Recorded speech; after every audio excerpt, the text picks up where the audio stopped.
This control here is the air recirculation button in a car. It's probably going to be located close to your heater. What this does is it recirculates the air already in the car, as opposed to taking fresh air from outside and then changing it into hot or cold air. This button should be used when your car's air conditioning is on. And the reason for this is because your air conditioning will work in a better and more efficient way if you have the air recirculation button pressed at the same time. The reason for this is that it's a lot easier for the car's air conditioning system to recirculate the existing cooler air in the cabin, as opposed to taking hot air from outside and having to change it into cool air then within the system. It takes less effort and it's less wear and tear on your parts as well. So hopefully your air conditioning system will last longer if you be kinder to it and use the recirculation system more often.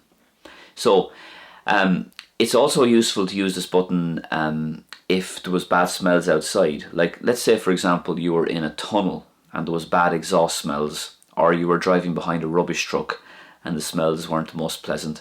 Pressing this button will block the air outside from getting into the cabin and hopefully make for a more pleasant journey.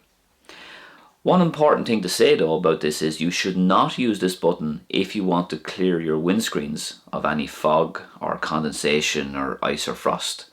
You should switch to fresh air mode for that, because the windows will clear a lot quicker if you do not have the air recirculation button pressed. Moving on to this sign here.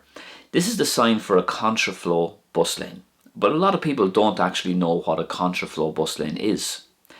What it is a lane where buses flow in a direction opposite to the flow of traffic in the lanes beside it.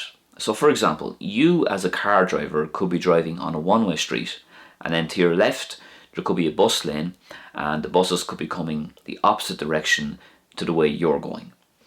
That's where the name contra comes from, because the buses flow contrary to the regular flow of traffic. So let's move on to these tactile paving cubes now.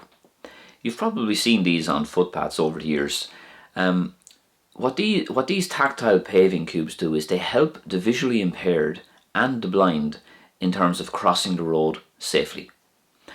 The textured pattern underneath the soles of the feet help the visually impaired to realise that there's a pedestrian crossing coming up, or helps them know that the curb lowers and meets the road. So it's a useful warning tool for the blind and visually impaired. You will see as well that there are different colours depending on the location. So you'll have red and yellow ones. So red generally means that it's a controlled pedestrian crossing with lights, for example, whereas yellow means uncontrolled.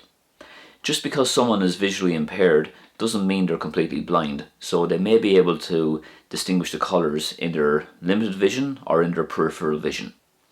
So there are other types as well, like these horizontal tactile pavings here. These help the visually impaired to understand that there could be a hazard up ahead, like for example a wall, maybe some steps, or maybe a steep drop in the curb nearby. If you found this video useful, please give it a thumbs up, and I'll see you very soon. Thanks for watching.